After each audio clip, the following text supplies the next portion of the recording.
Lorsque l'on débute dans ce métier, nous sommes tous obligés de commencer par la pige. Pour cette vidéo, pas de méthode miracle, juste 5 conseils pour faire la pige que j'ai utilisés à mes débuts. Conseil numéro 1. Conseil que beaucoup connaissent mais que très peu appliquent. Lorsque vous êtes au téléphone, souriez et levez-vous, ne restez pas assis.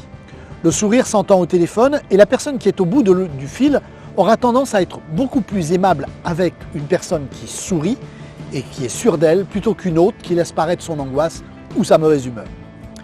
Ne restez pas assis, marchez et si possible, arrangez-vous pour passer devant un miroir. Vous constaterez très vite que vous vous arrêterez devant. Il ne s'agit pas de vous admirer, mais cela vous aidera car vous aurez tendance à vouloir corriger votre image pour la rendre plus sympathique, comme si l'image que vous renvoyiez était celle de votre interlocuteur.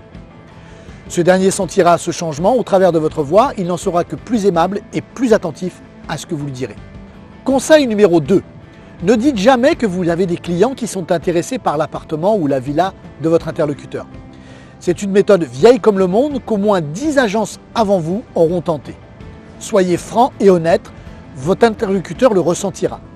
Persuadez-vous que si l'appartement ou la villa de votre interlocuteur est complètement délabré et très au-dessus du prix du marché, vous ne prendrez pas le mandat. Alors ce que vous voulez avant tout, c'est le rencontrer pour voir ce bien et en discuter avec lui. Conseil numéro 3. Personnellement, je ne suis pas pour appeler nos interlocuteurs avec l'idée de prendre absolument un mandat. Contentons-nous de les appeler pour obtenir une visite.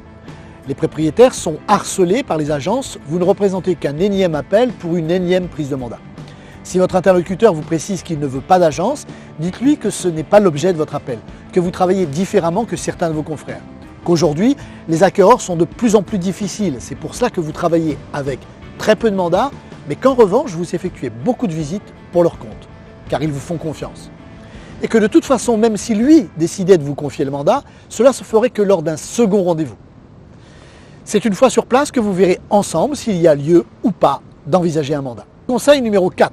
Ne dénigrez jamais les autres agences, même s'il s'agit de vos plus gros concurrents, voire de vos pires ennemis. Vous vous apercevrez que quelquefois ce sont les propriétaires eux-mêmes au téléphone qui vous diront du mal de telle ou telle autre agence, histoire de vous mettre dans le même sac. Ne rentrez pas dans ce jeu. Dites simplement que chacun a sa manière de travailler, que certains peuvent être plus professionnels que d'autres, mais qu'il ne vous appartient pas de juger. C'est au propriétaire de savoir faire la différence. C'est pour cela que vous lui demandez à le rencontrer. Enfin, 5e et dernier conseil. Juste avant de fixer le rendez-vous, posez une dernière question. Intéressez-vous brièvement à votre interlocuteur. Demandez-lui quel est son projet une fois qu'il aura vendu et s'il sait fixer une date pour le réaliser. Terminez en lui demandant s'il a déjà choisi un notaire pour la signature de son compromis. Peu importe les réponses qu'il vous fera, ne les commentez pas pour le moment. L'important, c'est de lui faire comprendre que vous parlez déjà de vente et d'un notaire pour le compromis. À ses yeux, vous vous positionnez donc déjà ainsi en tant que gagnant.